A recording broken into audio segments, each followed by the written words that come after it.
ഓരോ സിനിമയിലും തനിക്ക് എന്താണ് വ്യത്യസ്തമായിട്ട് ചെയ്യാൻ കഴിയാന്ന് ആലോചിച്ചിരിക്കുന്ന മലയാളത്തിന്റെ മമ്മൂക്ക പ്രമേയുഗത്തിലെ പോറ്റിയായി വന്ന് നമ്മളെ ഒരിക്കൽ കൂടി അഭിനയം കൊണ്ട് ഞെട്ടിച്ചിരിക്കുകയാണ്. എന്തുകൊണ്ട് മമ്മൂട്ടിക്ക് മറ്റൊരു ഇന്ത്യൻ സിനിമാ താരത്തിനും ഇല്ലാത്തൊരു ലെഗസി ഇന്ത്യൻ സിനിമാ ലോകത്ത് ഉണ്ടാക്കാനാകും?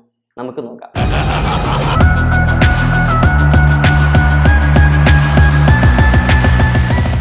മമ്മൂട്ടി മലയാള സിനിമയിൽ ആദ്യമായിട്ട് ഒരു ക്രെഡിറ്റ് റോളിൽ അഭിനയിക്കുന്ന തന്നെ MT വാസുദേവൻ നായരുടെ വിൽക്കാനുണ്ട് സ്വപ്നങ്ങളിലൂടെയാണ്. കൊമേഴ്ഷ്യൽ സിനിമകളിൽ അഭിനയിച്ചുകൊണ്ടിരുന്നപ്പോൾ തന്നെ ഭൂതക്കണ്ണാടി, ഒരേ കടൽ, കുട്ടിസ്രാങ്ക്, അടൂരിന്റെ അനന്തരം, മതിലുകൾ, വിധേയൻ പോലുള്ള കൊമേഴ്ഷ്യൽ സിനിമകൾക്ക് പുറത്തുള്ള ആർട്ടിസ്റ്റ് സിനിമകളിലും എല്ലാ കാലത്തും അഭിനയിക്കാൻ മമ്മൂട്ടി ശ്രമിക്കാറുണ്ട്. നല്ല സിനിമയാണെങ്കിൽ തനിക്ക് അഭിനയിക്കാനുള്ള, തനിക്ക് കഴിവ് തെളിയിക്കാനുള്ള വേഷമാണെങ്കിൽ അതിന് നെഗറ്റീവ് റോൾ ആണെങ്കിലും തന്റെ ഇമേജ് ഒന്നും നോക്കാണ്ട് മമ്മൂട്ടി ചെയ്യാറുണ്ട്. വിധേയനായാലും, മുന്നറിയിപ്പായാലും, പാലരിമാണിക്കായാലും ഇതിലെല്ലാം മമ്മൂട്ടി അത് തെളിയിച്ചതുമാണ്. ഒരു മാണിക്യത്തിനല്ല 9 എണ്ണത്തിനെ കൊന്നാലും ഒരു നായും ചോദിക്കാല. അതായത് സൂപ്പർ സ്റ്റാർ എന്ന ടാഗിൽ ട്രാപ്പിലാവാണ്ട് തന്റെ ഉള്ളിലെ നടനെ ഉപയോഗിക്കാൻ മമ്മൂട്ടി എന്നും ട്രൈ ചെയ്യാറുണ്ട്. എന്നാൽ മലയാള സിനിമ 2000-ന് ശേഷം തമിഴ്, തെലുങ്ക് സിനിമകളെയൊക്കെ ഫോളോ ചെയ്ത് മാസ് മസാല ഹീറോയിസ് ഉണ്ടാക്കാൻ നോക്കിയപ്പോൾ മമ്മൂട്ടിക്കും കുറെ കാലം മലയാളത്തിൽ അഭിനയിക്കാൻ സ്കോപ്പുള്ള വേഷങ്ങൾ കിട്ടാറില്ലായിരുന്നു. എന്നാൽ മലയാള സിനിമ 2010-ന് ശേഷം ന്യൂ ജനറേഷനിലേക്ക് വഴിമാറിയപ്പോൾ തുടക്കത്തിൽ അതിന്റെ കൂടെ സഞ്ചരിക്കാൻ പാടുപെട്ടെങ്കിലും ഇന്ന് മമ്മൂട്ടി അതിന്റെ ലീഡ് റോളിലേക്ക് തന്നെ എത്തിയിരിക്കുകയാണ്. ഇന്ത്യയിലുള്ള മറ്റൊരു ഫിലിം ഇൻഡസ്ട്രിയിലും മറ്റൊരു സൂപ്പർ താരത്തിനും കിട്ടാത്ത ഒരു ഓപ്പർച്യൂണിറ്റിയാണ് മമ്മൂക്കയ്ക്ക് ഇപ്പോൾ കിട്ടിയിരിക്കുന്നത്. ബാക്കി ഇൻഡസ്ട്രികളിലൊക്കെ കൊമേഴ്ഷ്യൽ മാസ് മസാല സിനിമകളൊക്കെയാണ് ബോക്സ് ഓഫീസിൽ വലിയ വിജയങ്ങളൊക്കെ നേടാറ്. അതുകൊണ്ടാണ് രജനീകാന്തും വിജയും ഷാറുഖ് ഖാനും എന്തിന് കമൽഹാസനും അമീർ ഖാനും പോലുള്ളവർക്ക് പോലും തങ്ങളുടെ ഉള്ളിലെ അഭിനയം പുറത്തെടുക്കാൻ പോകുന്ന വേഷങ്ങളൊന്നും കിട്ടാത്തത്. മാസ് മസാലകൾ അല്ലാത്ത സിനിമകളും ഒരുപാട് ഇറങ്ങാറുണ്ടെങ്കിലും അത്തരത്തിലുള്ള സിനിമകൾ ബോക്സ് ഓഫീസിൽ വലിയ വിജയം നേടാനുള്ള ചാൻസ് കുറവായതുകൊണ്ട് അത്തരം സിനിമകൾ സൂപ്പർ താരങ്ങൾ സെലക്ട് ചെയ്യാറുമില്ല. അവിടെയാണ് മലയാള ഫിലിം ഇൻഡസ്ട്രി ഇന്ത്യയിലെ മറ്റു ഫിലിം ഇൻഡസ്ട്രിയിൽ നിന്ന് ടോട്ടലി തന്നെ ഡിഫറെന്റ് ആകുന്നത്. ഇവിടെ സിനിമാ പ്രേമികൾ സിനിമയുടെ കണ്ടന്റ് നോക്കി സിനിമ കാണുന്നതുകൊണ്ട്, നല്ല കണ്ടന്റ് ഉള്ള സിനിമകൾ ജയിക്കുന്നതുകൊണ്ട് ഫിലിം മേക്കേഴ്സിന് നല്ല സിനിമകൾ ഉണ്ടാക്കാനും അതുപോലെ സിനിമാ താരങ്ങൾക്ക് നല്ല റോളുകൾ സെലക്ട് ചെയ്യുന്നതിനൊക്കെ ഒരുപാട് ഓപ്ഷൻസ് ഉണ്ട്. അതുകൊണ്ട് തന്നെ ഒരു സമയം സൂപ്പർ താര ഇമേജിൽ തളയ്ക്കപ്പെട്ടിരുന്ന മമ്മൂട്ടി ഇപ്പൊ ഒരുമാതിരി കൂട് തുറന്നു വിട്ട പക്ഷീനെ പോലെയാണ്. ആസ് ആൻ ആക്ടർ അത്രയ്ക്ക് ഫ്രീഡം മമ്മൂട്ടി ഇപ്പോൾ അനുഭവിക്കുന്നുണ്ട്. 2010-ന് ശേഷം മമ്മൂട്ടി സിനിമകൾക്ക് ഉണ്ടായ തുടർ പരാജയങ്ങളായിരിക്കാം ചിലപ്പോൾ മമ്മൂട്ടിയെ ഈ ഒരു ചേഞ്ചിലേക്ക് എത്തിച്ച്. കഴിഞ്ഞ 2 വർഷം മാത്രം മമ്മൂട്ടി ചെയ്ത റോളുകൾ നോക്കിയാൽ തന്നെ ക്രിസ്റ്റഫർ ഒഴിച്ച് ബാക്കി എല്ലാത്തിലും മമ്മൂട്ടിയുടെ അഭിനയം പുറത്തെടുക്കാൻ പോകുന്ന വേഷങ്ങൾ മാത്രമായിരുന്നു മമ്മൂട്ടി സെലക്ട് ചെയ്തിട്ടുണ്ടായിരുന്നത്. പുഴുവിലെയും റോഷാക്കിലെയും മാനസികമായിട്ട് കുറച്ച് പ്രശ്നങ്ങളൊക്കെ ഉള്ള നെഗറ്റീവ് ഷെയ്ഡുള്ള ക്യാരക്ടറുകളും കാതലിലെ അത്രയ്ക്കും ചലഞ്ചിങ് ആയ, പ്രത്യേകിച്ചും ഹോമോസെക്ഷാലിറ്റി തെറ്റാണെന്ന് വിശ്വസിക്കുന്ന മെജോറിറ്റി ആൾക്കാരുള്ള നമ്മുടെ നാട്ടില് സിനിമയിലെ ഗേ ആയുള്ള ആ ഒരു ക്യാരക്ടറും, നൻപകൽ നേരത്തിലെ ആ ഒരു നാടക നടനും, ഭ്രമയുഗത്തിലെ ആ ഒരു ക്രൂരനായ വില്ലൻ വേഷവും അടക്കം ഒന്ന് പതറിപ്പോയാൽ വൻ പരാജയങ്ങളാകാൻ ചാൻസ് ഉള്ള 5 പരീക്ഷണ റോളുകളാണ് ഈ ഒരു 2 കൊല്ലം കൊണ്ട് തന്നെ മമ്മൂട്ടി ചെയ്ത്.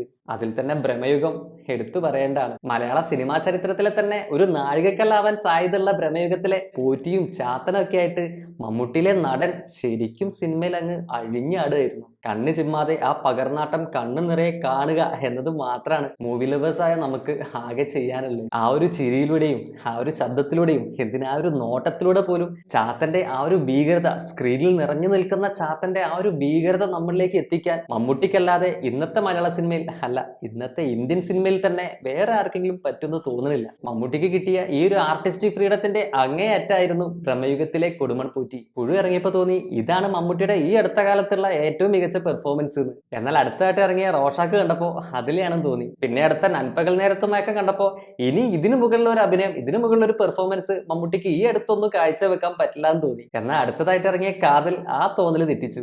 മമ്മൂട്ടി പിന്നെയും അഭിനയം കൊണ്ട് നമ്മളെ ഞെട്ടിച്ചു. ഇനി ഇതിനു മുകളിൽ ഇയാൾക്ക് എന്താണ് ചെയ്യാൻ പറ്റാന്ന് ആലോചിച്ച് നിന്നപ്പോഴാണ് ഇതാ ഇപ്പോ ഭ്രമയുഗം. ഭ്രമയുഗത്തിലെ ഈ ഒരു അഭിനയം മമ്മൂട്ടിയുടെ കരിയറിലെ തന്നെ ഏറ്റവും ബെസ്റ്റ് പെർഫോമൻസുകൾ തന്നെ ഒന്നാണ്. ഈവൻ അടൂർ ഗോപാലകൃഷ്ണന്റെ വിധേയനിൽ പോലും മമ്മൂട്ടിക്ക് ഇതുപോലൊരു രൗദ്രഭാവം കാണിക്കാൻ പറ്റിയിട്ടില്ല. ഭ്രമയുഗത്തിലെ ആ വേഷം ആന്റണി ഹോപ്പിങ്സിന്റെ ഹനിബൽ ലെക്ചറിനെ പോലെ ആ ഒരു നോട്ടവും ചിരിയും പോലും പേടിപ്പെടുത്തുന്നതായിരുന്നു. ഇത്തരത്തിലുള്ള നെഗറ്റീവ് ഷെയ്ഡുള്ള വേഷങ്ങൾ പോലും തിരഞ്ഞെടുക്കാൻ മടി കാട്ടുന്നില്ല എന്നതുകൊണ്ട് തന്നെ ഒരുപാട് ഓപ്പർച്യൂണിറ്റികളാണ് മമ്മൂട്ടി എന്ന നടന് മുന്നിൽ തുറന്നു കിടക്കുന്നത്. ഹോളിവുഡ് ലെജൻസ് ആയ ജാക്ക് നിക്കിൾസണോ, അൽപാച്ചിനയോ, റോബർട്ട് ഡി നീറോയോ, ആന്റണി ഹോപ്പിങ്സോ ചെയ്ത ഐക്കോണിക് റോളുകൾ പോലെ ഒരുപാട് തകർത്ത് അഭിനയിക്കാൻ പറ്റിയ റോളുകൾ മമ്മൂട്ടിക്ക് മലയാളത്തിൽ ഇനിയും ഒരുപാട് ചെയ്യാൻ പറ്റും. മമ്മൂട്ടി വ്യത്യസ്തമായിട്ടുള്ള വേഷങ്ങൾ ചെയ്യുമെന്നുള്ളൊരു ധാരണ സിനിമാ ലോകത്ത് ഉണ്ടായതുകൊണ്ടും അതുപോലെ ഇനി അടുത്ത സിനിമയിൽ ഇയാൾ ഇനി എന്താണ് ചെയ്യാൻ പോകുന്നതെന്നുള്ളൊരു ആകാംക്ഷ ഉണ്ടായതുകൊണ്ടും ലാലേട്ടൻ പരീക്ഷണ സിനിമകൾ ചെയ്യുമ്പോൾ ഫേസ് ചെയ്യുന്ന ഒരു പ്രഷർ മമ്മൂട്ടി പരീക്ഷണ സിനിമകൾ ചെയ്യുമ്പോൾ ഫേസ് ചെയ്യുന്നില്ല എന്നുള്ളത് ഒരു സത്യം തന്നെയാണ്. അഭിനയിച്ച് ഇനി ഇനിയും കോടികൾ വാരി കൂട്ടേണ്ട ആവശ്യമോ അല്ലെങ്കിൽ അവാർഡുകൾ വാരി കൂട്ടേണ്ട ആവശ്യമൊന്നും മമ്മൂട്ടിക്ക് ഇനിയില്ല. അതൊക്കെ അങ്ങനെ ആവശ്യത്തിൽ കൂടുതൽ ഓൾറെഡി ഉണ്ടാക്കിയിട്ടുണ്ട്,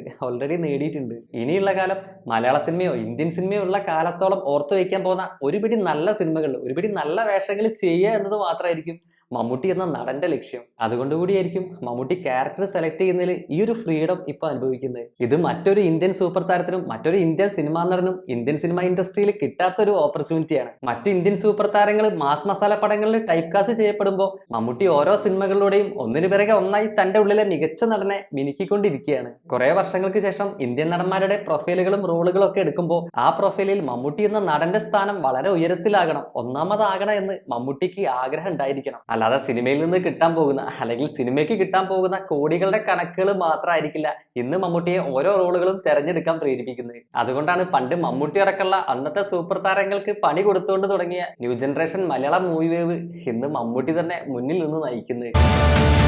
പ്രമേയുഗം സിനിമയിലെ മമ്മൂട്ടിയുടെ അഭിനയത്തെക്കുറിച്ചും അതുപോലെ ഈയിടെയായിട്ടുള്ള മമ്മൂട്ടിയുടെ സിനിമാ സെലക്ഷനെ കുറിച്ചും സിനിമയിലെ അഭിനയത്തെക്കുറിച്ചുള്ള നിങ്ങളുടെ അഭിപ്രായങ്ങൾ കമന്റ് ചെയ്യുക. നിങ്ങളൊരു മൂവി ലവറാണോ എങ്കിൽ ഞങ്ങളുടെ ചാനൽ സബ്സ്ക്രൈബ് ചെയ്യുക. നിങ്ങളുടെ മൂവി ലവേഴ്സായ ഫ്രണ്ട്സുകൾക്ക് ഷെയർ ചെയ്യുക.